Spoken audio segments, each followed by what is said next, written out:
नमस्कार, जय हिंद। मैं आपका दोस्त राम रघुवंशी स्वागत करता हूं आपका अपने YouTube channel online study with DK पर। साथियों, जैसा कि आप लोगों को पता है, रीट एग्जाम 2025 हमारे सामने है।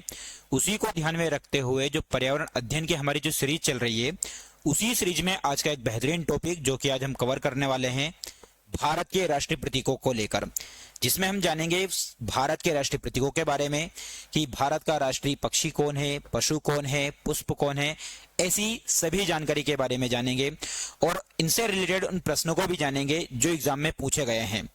चलिए, ज्यादा समय व्यतीत ना करते हुए शुरुआत करते हैं क्लास की। मैदान में हारा हुआ इंसान फिर से जीत सकता है, लेकिन मन से हारा हुआ इंसान कभी नहीं जीत सकता। बिल्कुल सही बात है दोस्त, कि यदि कोई व्यक्ति मैदान में हार चुका है तो वो जीत जाएगा, लेकिन मन से यदि हार गया तो वो कभी नहीं जीत जाएगा। क्योंकि कहते हैं ना कि हम पहले से ही ठान ले कि मेरे से नहीं होगा तो वो 100% नहीं होगा। इसलिए हमेशा पॉजिटिव रहें, सकारात्मक दिशा में ही सोचें। चलिए शुरुआत करते हैं पहली स्लाइड की। भारत का राष्ट्रीय पक्षी कौन सा है? तो हर एक बच्चे को पता होगा, ये तो बहुत सिंपल सी बात है, लेकिन हम लोगों को कभी कभी कंफ्यूजन हो जाता है। भारत का राष्ट्रीय पक्षी गरुड़ है, मोर है, स्वैन है, तोता है। तो भारत का जो राष्ट्रीय पक्षी है वो कौन है? मोर है। वहीं मोर की यदि अपन बात करें तो आप सभी बच्चों को पता होगा कि मोर का जो वैज्ञानिक नाम है वो है पावो क्रिस्तांतुस। क्या नाम है? पावो क्रिस्तांतुस इसका वैज्ञानिक नाम है। वहीं मोर से रिलेटेड आप लोगों को एक बहुत ही अच्छी बात जो कि आपको पता होना चाहिए, हमारे भारत में जो मोर है, मोर का इतिहास बहुत पुराना रहा है। तो उसी से संबंधित एक बात आप लोगों को बता दूं, मयूर सिंहासन जो कि सबसे ज्यादा फेमस हुआ करता था। तो ये मयूर सिंहासन को जो लेकर गए थे, वो कौन लेकर गए थे? तो मयूर सिंहासन को लेकर गया था ईरान का एक शाह था, ईरान का शाह। अब आप लोग सोच रहे हैं यही उसका नाम होगा, नहीं। ईरान का शाह जिसका नाम मिलता है बच्चों नादिर शाह। क्या नाम मिलता है? नादिर शाह। तो जब नादिर शाह का भारत पर आक्रमण हुआ था तभी वो भारत से मयूर सिंहासन और साथ में तख्ते ए ताउस भी लेकर चला गया था, तख्त ए ताउस। ठीक। तो ये दोनों चीजों को लेकर जाने वाला जो व्यक्ति था उसका नाम क्या था? नादिर शाह। ये कहां का शाह था? तो ये ईरान का शाह। वहीं मोर को राष्ट्र पक्षी के रूप में कब घोषित किया गया था? तो मोर को राष्ट्र पक्षी के रूप में घोषित किया गया था 1963 में। भारत का राष्ट्र पक्षी घोषित किया गया। और एक ये कैसा दिखने वाला है? सुंदर और आकर्षित प्रतीक है, इसलिए इसको भारत का राष्ट्रीय प्रतीक माना गया है दोस्त। ठीक है। वहीं भारत के साथ साथ आप लोगों को जैसे मध्य प्रदेश की यदि अपन बात करें तो मध्य प्रदेश का जो राजकीय पक्षी है, वही मध्य प्रदेश का राजकीय पक्षी जो है वो है शाह बुलबुल। क्या है बच्चों? शाह बुलबुल। ठीक है, शाह बुलबुल। और वही हम रीड के लिए पढ़ रहे हैं, तो आप लोगों को पता होना चाहिए कि राजस्थान का जो राजकीय पक्षी है, राजस्थान का क्या हो जाएगा? तो राजस्थान का हो जाएगा गोडावण। क्या हो जाएगा? गोडावण। ये आप लोगों को पता होना चाहिए। गोडावण जो कि आप लोगों को बहुत अच्छे से पता होगा, कल मैंने आप लोगों को बताया था, इसे ग्रेट इंडियन बस्टर्ड भी कहते हैं। ठीक है, चलिए अगला है, भारत का राष्ट्रीय पशु कौन है? ध्रुवीय भालू, हिरन, चीता, बाघ। बहुत ही खूबसूरत सा प्रश्न है। तो इस प्रश्न का उत्तर हो जाएगा भैया बाघ। क्या हो जाएगा? बाघ। यानी कि इसका जो सही उत्तर है वो बाघ है। वहीं बाघ की यदि अपन बात करें, बाघ से रिलेटेड कुछ जानकारी आप लोगों को पता होना चाहिए, और वो जानकारी क्या है? पहली चीज, इसका वैज्ञानिक नाम। तो इसका वैज्ञानिक नाम है पैंथरा टाइग्रिस लिन्नायस। पैंथरा टाइग्रिस लिन्नायस, यह इसका वैज्ञानिक नाम है, लिन्ना यस। वहीं यदि अपन बात करें, ये एक धारीदार वाला जानवर है जो कि भारत का राष्ट्रीय प्रतीक है। इसकी कहीं ना कहीं फुर्ती के कारण इसको भारत का राष्ट्रीय प्रतीक बनाया गया है। वहीं आप लोगों को पता होना चाहिए, भारत में जो है 1972 में, कब की बात कर रहा हूं? 1972 में किसकी शुरुआत होती है? तो 1972 में टाइगर प्रोजेक्ट की शुरुआत होती है। और टाइगर प्रोजेक्ट की जो शुरुआत होती है वो कहां से होती है? तो भारत में सबसे पहली बार टाइगर प्रोजेक्ट की जो शुरुआत की जाती है बच्चों, वो की जाती है जिम कॉर्बेट नेशनल पार्क से। जिम कॉर्बेट नेशनल पार्क से। अब आप लोग सोच रहे हैं कि sir gym national Corbett park कहां पर है? ये जिम कॉर्बेट नेशनल पार्क, तो जिम कॉर्बेट नेशनल पार्क पड़ता है उत्तराखंड में। हालांकि अब इस नेशनल पार्क का नाम जिम कॉर्बेट नहीं रहकर इसका नाम हो चुका है Ramganga national park. Ramganga national park. अब रामगंगा नेशनल पार्क इसका नाम क्यों है? क्योंकि जिम कॉर्बेट से ही एक नदी प्रवाहित होती है जिसका नाम है रामगंगा, इसलिए इसका नाम हो चुका है रामगंगा नेशनल पार्क। वहीं टाइगर प्रोजेक्ट की यदि बात हुई है तो आप लोगों को पता होगा कि भारत का जो सबसे बड़ा टाइगर प्रोजेक्ट है वो नागार्जुन सेलम है। नागार्जुन सागर श्री सेलम, नागार्जुन सागर श्री सेलम, ये सबसे बड़ा है। सागर श्री सेलम। ठीक है, आप सभी बच्चों को ये याद रखना है कि सबसे बड़ा कौन सा है, नागार्जुन सागर श्री सेलम है। सबसे पहला कौन सा है, जिम कॉर्बेट है।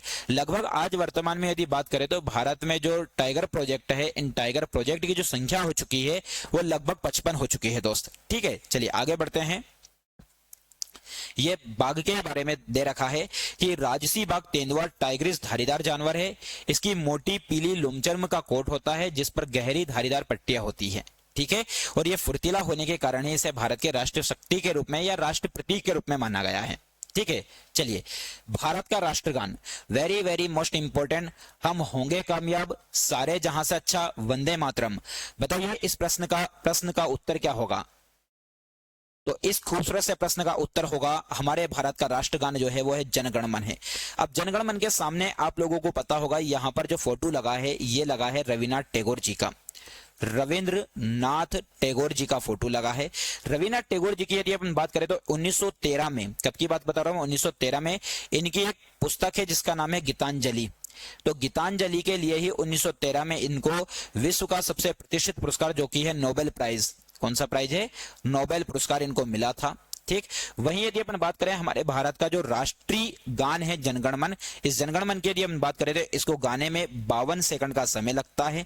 और वहीं यदि अपन बात करें हमारे भारत के राष्ट्रगान जनगण मन की, तो जनगण मन जिस भाषा में लिखा गया है वो कौन सी भाषा में लिखा गया है, बांग्ला भाषा में लिखा गया है। ठीक, और रविन्द्रनाथ टैगोर जी के द्वारा केवल जनगण मन नहीं बल्कि इनके द्वारा एक और गीत लिखा गया था जिसका नाम है अमार सोनार बांग्ला।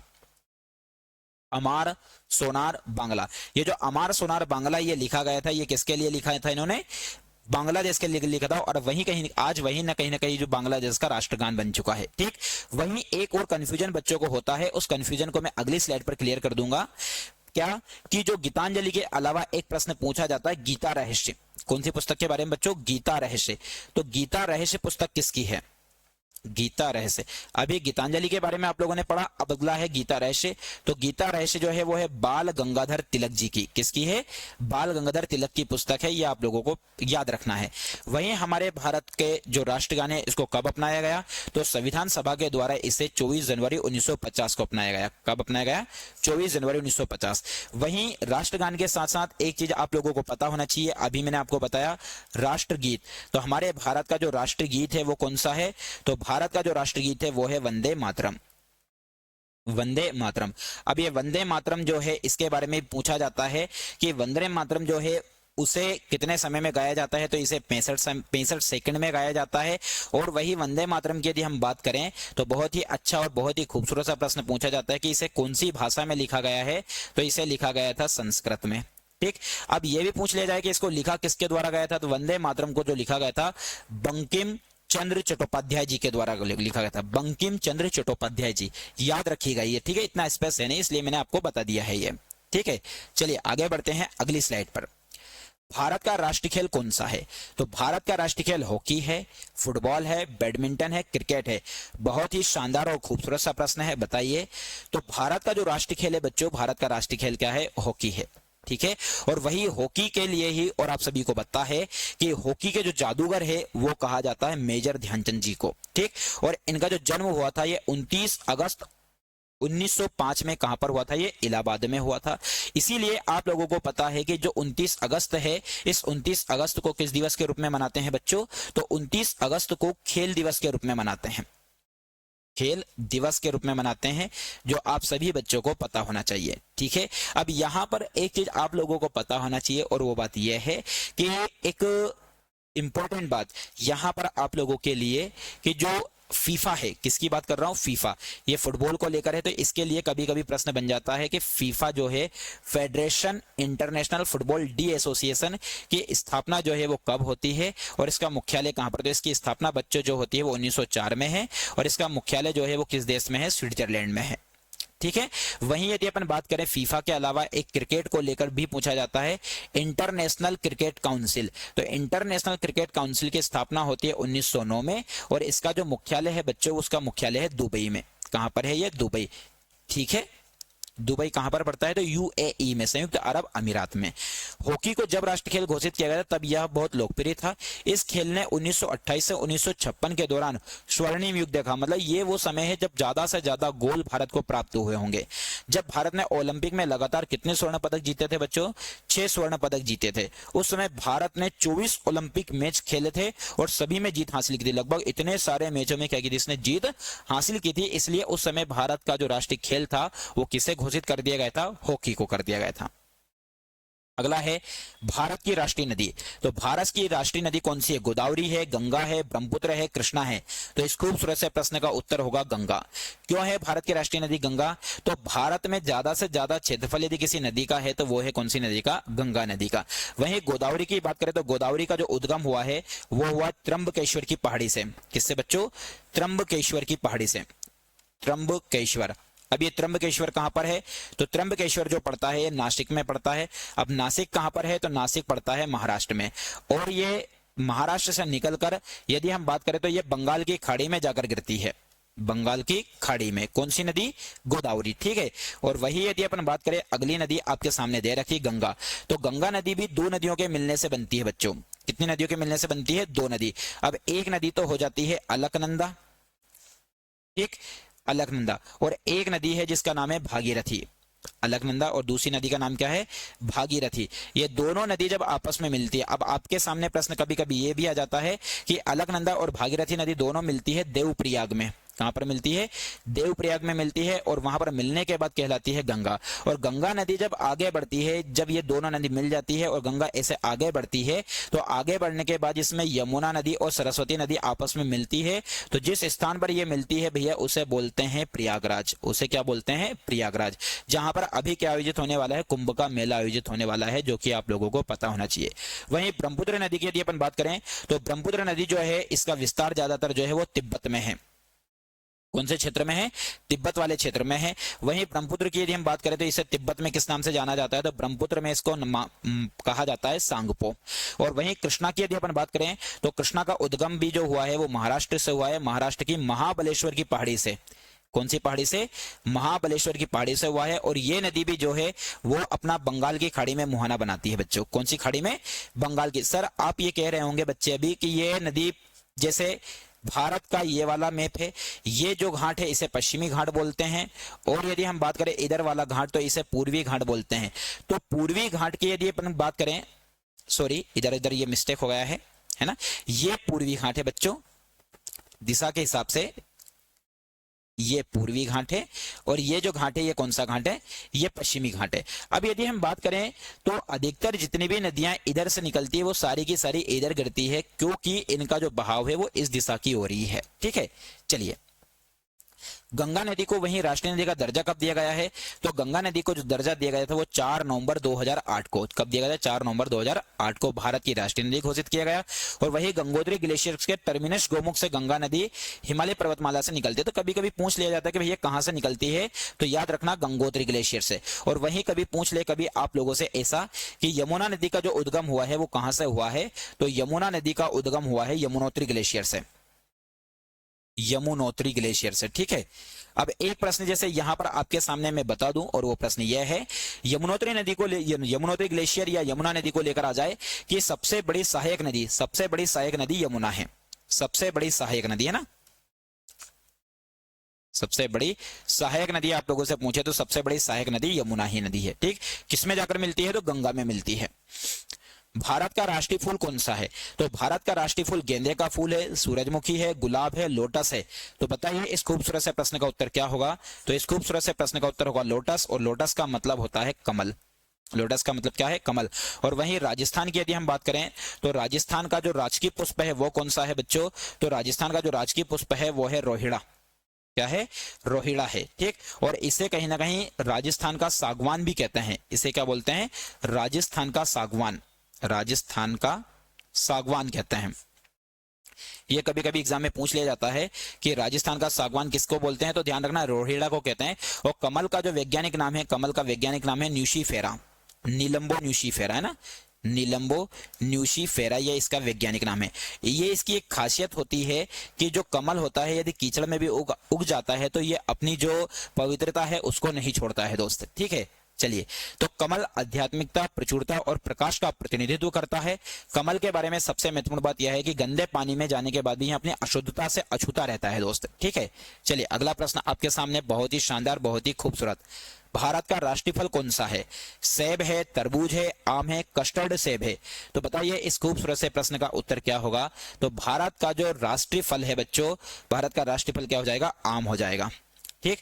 आम और किस जगह का राष्ट्रीय फूल है या राजकीय फूल है? तो मध्य प्रदेश की यदि अपन बात करें बच्चों, मध्य प्रदेश राज्य एक ऐसा राज्य है जिसका भी कहीं ना कहीं राजकीय, मध्य प्रदेश का राजकीय फूल, राजकीय फल है ना, मध्य प्रदेश का राजकीय फल जो है वो क्या है? आम है। इस आम का जो वैज्ञानिक नाम है वो है मैंजीफेरा इंडिका, मैंजीफेरा इंडिका, ये याद रखिएगा, कभी कभी पूछ ले आपसे कि इसका वैज्ञानिक नाम है मैंजीफेरा इंडिका। दूसरी बात, ये जैसे इंडिका आया तो मैं आप लोगों को बता दूं, इंडिका एक पुस्तक भी है। इंडिका क्या है? एक पुस्तक है। और इस पुस्तक के जो पुस्तक को लिखा किसने था? तो ये लिखा था मेगास्थनीज ने, मेगास्थनीज। पूछा जाता है कि इंडिका किसकी पुस्तक है? तो इंडिका पुस्तक है मेगास्थनीज की।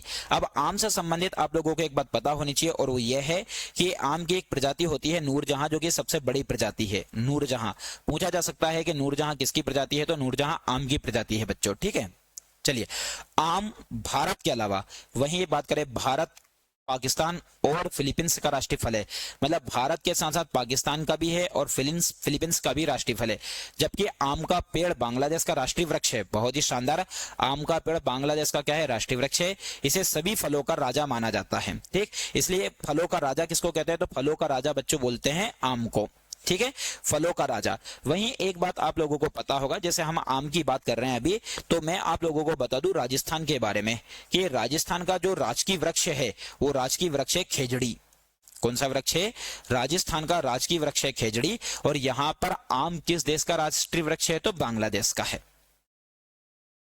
भारत का राष्ट्रीय वृक्ष क्या है? वट वृक्ष है, पहला ऑप्शन है वट वृक्ष, दूसरा ऑप्शन है चीड़ का वृक्ष, नीम का पेड़, पीपल का पेड़।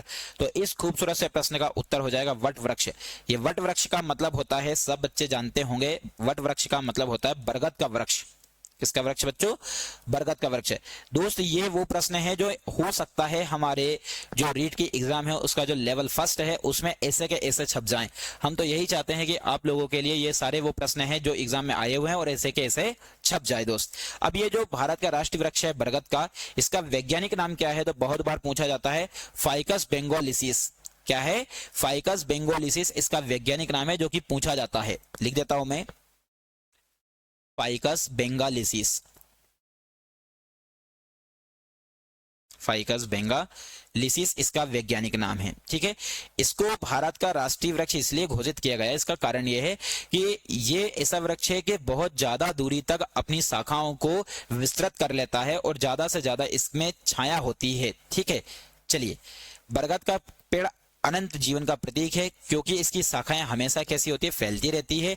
बरगद के पेड़ में बहुत ज्यादा औषधि गुण होते हैं और इसे दीर्घायु से जोड़कर देखा जाता है, इसलिए इसे भारत का क्या घोषित किया गया है बच्चों? राष्ट्रीय वृक्ष घोषित किया गया है, ठीक है। और वहीं इसे कहीं ना कहीं कल्प वृक्ष के रूप में भी जाना जाता है। हिंदू मान्यताओं के आधार पर यदि हम बात करें तो इसे कौन सा वृक्ष बोलते हैं? कल्प वृक्ष भी माना जाता है, याद रखना बच्चों।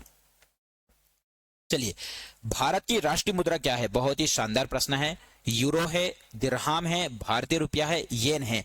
तो भारत की जो राष्ट्रीय मुद्रा है ये आप सभी बच्चे जानते होंगे, भारत की राष्ट्रीय मुद्रा है रुपया। अब भारत की राष्ट्रीय मुद्रा रुपया है, इसका नियमन कौन करता है? तो भारत की जो राष्ट्रीय मुद्रा है इसका नियमन करता है कौन? आरबीआई। आरबीआई। यहां पर आरबीआई की यदि हम बात करें तो आरबीआई का फुल फॉर्म है रिजर्व बैंक ऑफ इंडिया।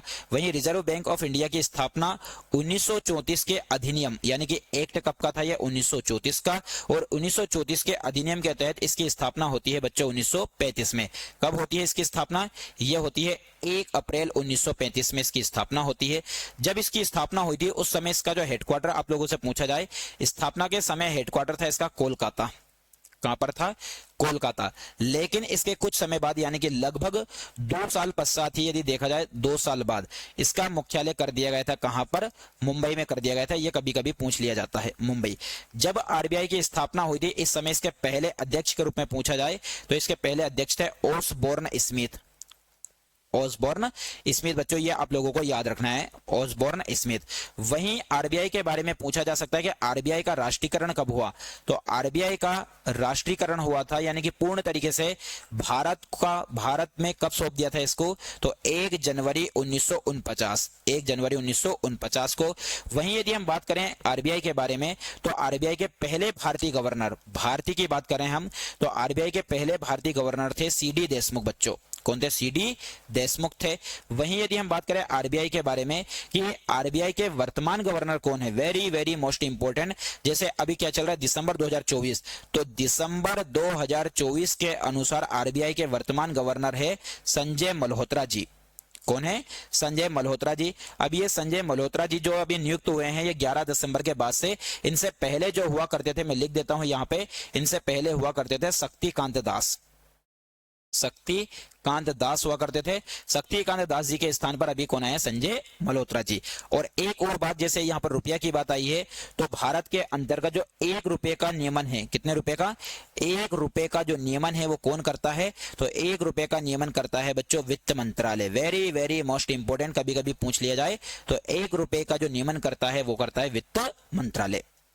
तो स्पष्टीकरण में दे रखा है, भारतीय रुपये का प्रवाह भारतीय रिजर्व बैंक द्वारा नियंत्रित किया जाता है, और भारतीय रुपये का प्रतीक आप लोग देख सकते हैं, इस तरह से इसको दर्शाया जाता है। ठीक है बच्चों, चलिए आगे बढ़ते हैं।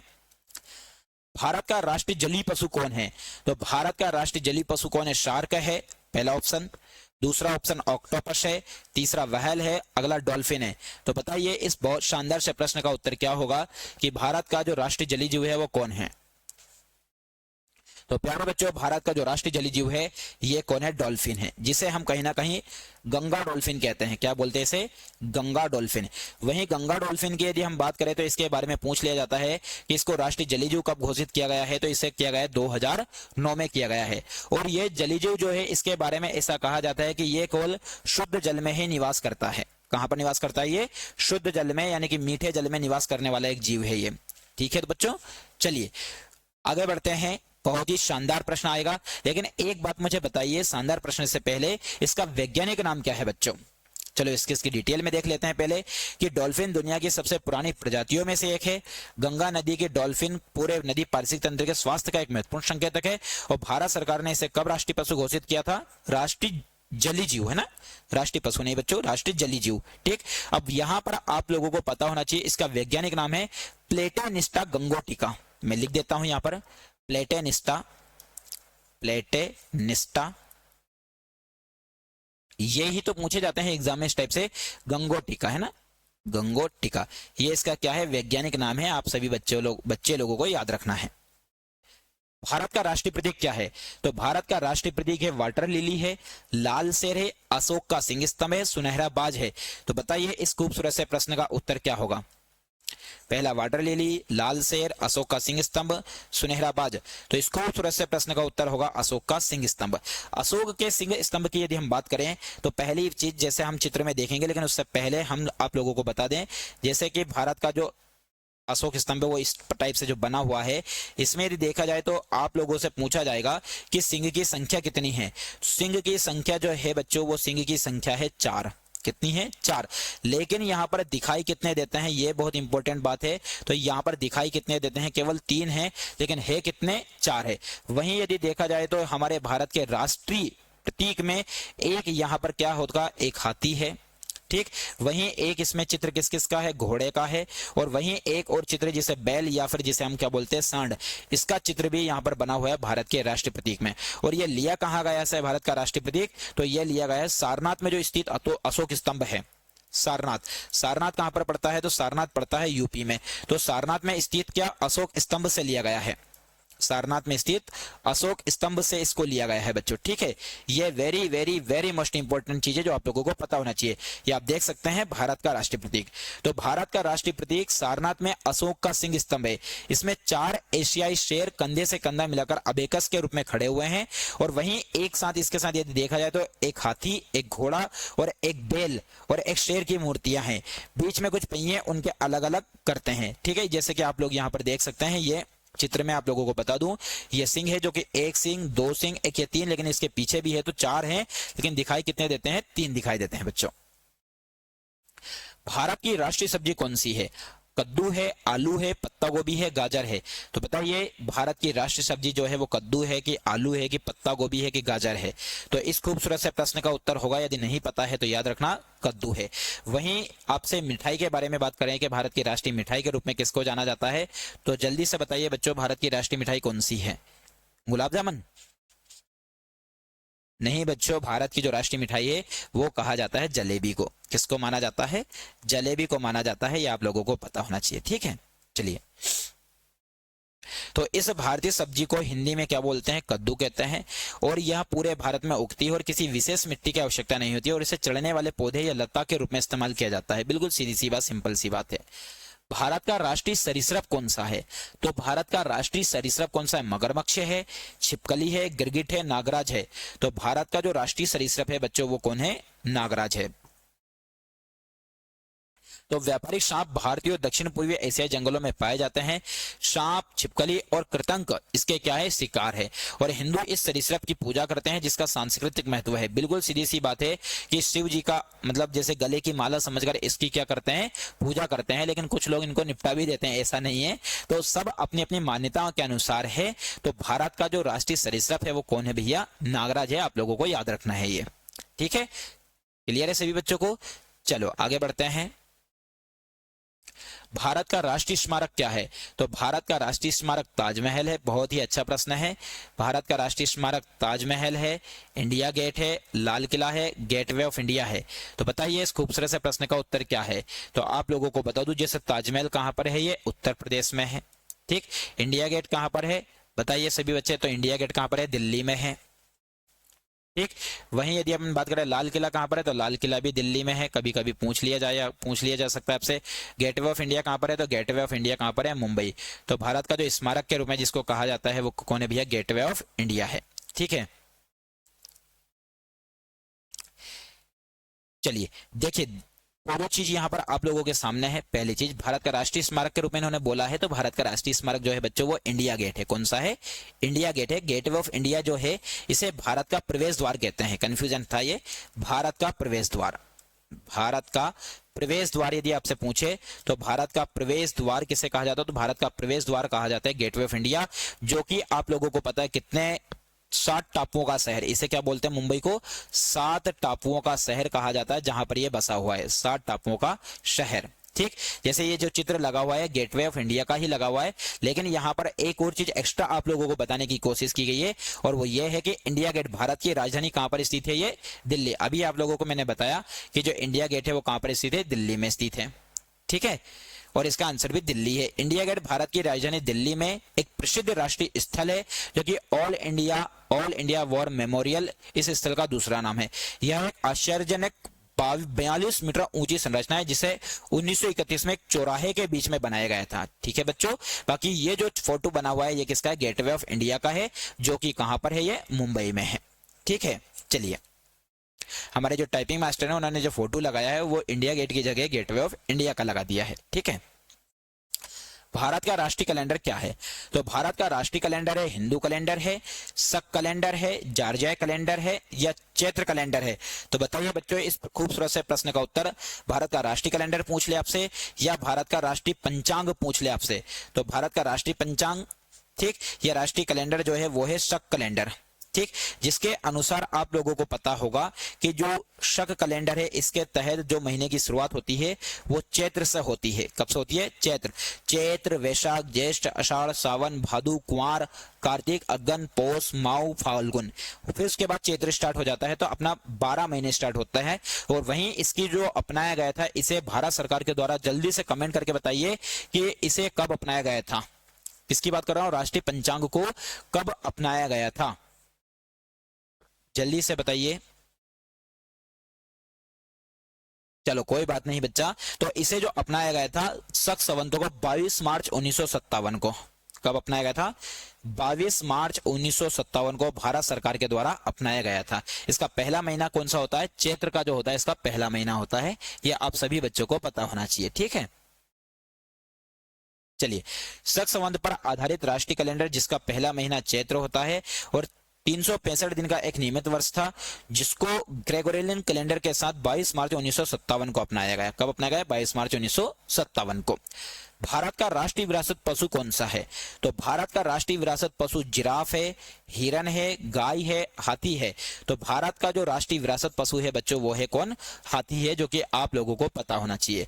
ये राष्ट्रीय विरासत पशु की बात कर रहा हूं मैं। किसकी बात कर रहा हूं? राष्ट्रीय विरासत पशु की, जिसका वैज्ञानिक नाम आप सभी बच्चों को पता होगा।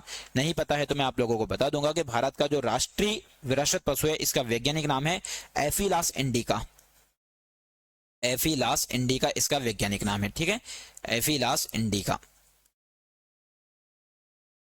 चलिए, वहीं इसे कब अपनाया गया है तो ये देख लेते हैं।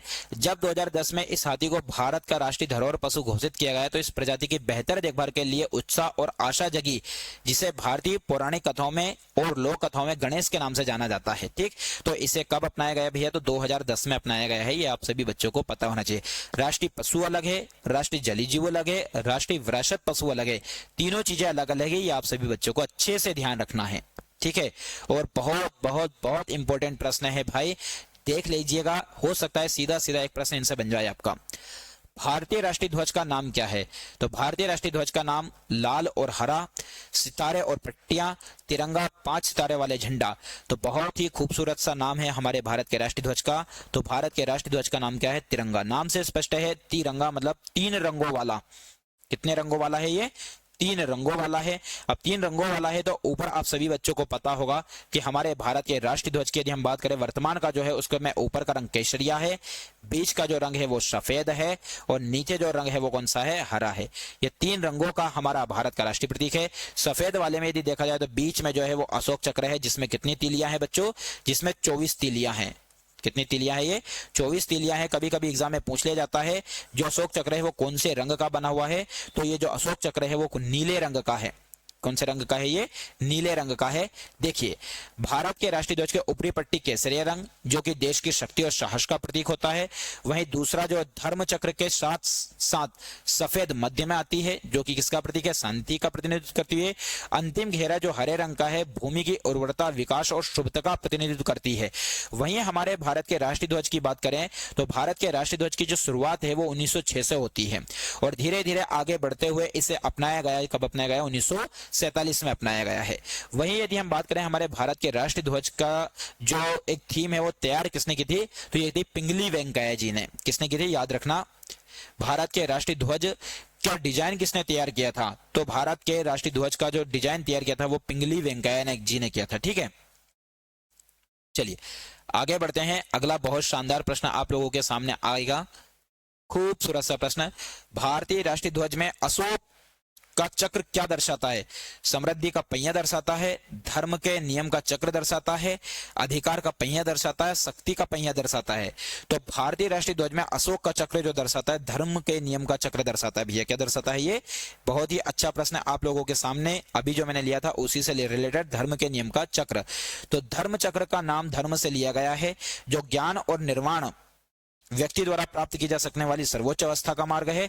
इसे कानून के चक्र से भी संदर्भित किया जा सकता है। देख सकते हैं आप ये कौन से रंग का है? ये नीले रंग का है दोस्त, ठीक है। भारत का राष्ट्रीय आदर्श वाक्य क्या है? तो भारत का राष्ट्रीय आदर्श वाक्य क्या है? वंदे मातरम है, इंकलाब जिंदाबाद है, सत्यमेव जयते है, जय हिंद है। तो बताइए इस खूबसूरत से प्रश्न का उत्तर क्या होगा? तो भारत का राष्ट्रीय वाक्य जो है बच्चों वो क्या है? सत्यमेव जयते। और सत्यमेव जयते को जो लिया गया है वो कहां से लिया गया है? तो ये लिया गया है मुंडकोपनिषद से बच्चों। किससे लिया गया है ये? मुंडकोपनिषद से। मुंडकोपनिषद से इसको लिया गया है। एक यहाँ पर कंफ्यूजन होता है, वो कंफ्यूजन क्लियर कर दूं मैं कि सत्यमेव जयते को मुंडकोपनिषद से लिया गया है और वंदे मातरम को जहां से लिया गया है वो है आनंद मठ। कहां से लिया गया? इसको आनंद मठ से लिया गया है। आप सभी बच्चों को ये याद होना चाहिए बच्चों, आनंदमठ। ठीक है, उपनिषदक ऋषियों का एक सत्यापित मंत्र सत्यमेव जयते, संविधान में हमारा आदर्श वाक्य जिसे कब नामित किया गया 1950 में, जिसका अर्थ होता है केवल सत्य की विजय। जी क्या होता है भैया इसका अर्थ? तो इसका अर्थ होता है सत्य की विजय। चलिए, भारत का आधिकारिक नाम क्या है? भारत का जो कहीं ना कहीं हम बात करें संविधान में जो इसका नाम है वो क्या है? आधिकारिक नाम का मतलब ये है ना, तो भारत है, मेलुहा है, भारत की स्वतंत्रता है, हिंदुस्तान है। तो भारत का जो सही नाम है, आधिकारिक नाम बच्चों, वो क्या है? भारत है। वैसे भारत का कोई एक नाम नहीं है, हमारे स्तर से देखा जाए तो भारत का नाम, जैसे कि आप सभी बच्चों को पता है, भारत को हिंदुस्तान कहते हैं। ठीक, भारत को आर्यावर्त कहते हैं। आर्यावर्त, आर्य लोगों का सबसे पहले बसने का कारण इसको आर्यावर्त कहा जाता है। वहीं भारत का नाम जो है वो सोने की चिड़िया है, सोने की चिड़िया। वहीं भारत की यदि हम बात करें तो इसके बारे में कभी कभी पूछ लिया जाए तो भारत जो है वो जम्बू द्वीप का हिस्सा है बच्चों। किसका हिस्सा है? ये जम्बू द्वीप का हिस्सा है। ठीक, अब यदि हम बात करें, यहाँ पर एक बहुत ही अच्छा और बहुत शानदार प्रश्न आ सकता है आपके सामने। जैसे कुछ बातें आप लोगों के सामने इन चीजों से रिलेटेड कुछ छूट गई है, जैसे हमारे भारत की राष्ट्रीयता क्या है? तो हमारी जो राष्ट्रीयता है या हमारी नागरिकता क्या है? तो सभी बच्चों को पता है हमारी राष्ट्रीयता जो है बच्चों वो क्या है? इंडियन। हम जिसे कहते हैं क्या है? भारतीयता। ठीक, हमारी नागरिकता क्या है? भारतीयता है। वहीं यदि हम बात करें कि राष्ट्रपिता किसको कहा जाता है, तो राष्ट्रपिता कहा जाता है महात्मा गांधी को। राष्ट्रपिता किसको कहा जाता है? महात्मा गांधी को। और इसीलिए आप लोगों को पता है जो राष्ट्रीय पर्व के रूप में मनाते हैं, वो राष्ट्रीय पर्व के रूप में कौन कौन से दिवस मनाते हैं? तो राष्ट्रीय पर्व के रूप में एक तो 26 जनवरी मनाई जाती है। ठीक, वहीं यदि देखा जाए तो 15 अगस्त भी एक राष्ट्रीय पर्व के रूप में है, और एक 2 अक्टूबर भी है जिसे राष्ट्रीय पर्व के रूप में मनाते हैं। 2 अक्टूबर को महात्मा गांधी जी की जयंती मनाई जाती है। और 2 अक्टूबर को ही एक अच्छी बात आप लोगों को पता होना चाहिए कि जो खादी के वस्त्र होते हैं इनके ऊपर छूट दी जाती है। खादी के वस्त्र के ऊपर जो छूट है उन पर कब दी जाती है? 2 अक्टूबर को दी जाती है बच्चों। ठीक है, तो आज की क्लास में हम लोगों ने पढ़ा भारत के समस्त राष्ट्रीय प्रतीकों के बारे में। यहां पर आप लोगों के सामने दे रखा है कि 15 अगस्त 1947 को हमारा भारत आजाद हुआ था। ये देखिए, 15 अगस्त 1947 को भारत एक स्वतंत्र राष्ट्र बन गया, और 26 जनवरी 1950 को संविधान के अनुसमर्थन के साथ ही खुद को एक संप्रभु लोकतंत्र और गणराज्य घोषित कर दिया।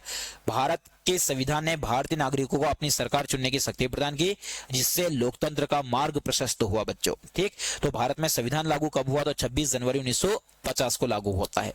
तो ये सारी की सारी बातें वो है जो हमारे भारत के राष्ट्रीय प्रतीकों से जुड़ी हुई है। उम्मीद करता हूं आप लोगों को सभी जानकारी पसंद आई होगी। सभी लोगों का जुड़ने के लिए बहुत बहुत बहुत धन्यवाद। जय हिंद, जय भारत।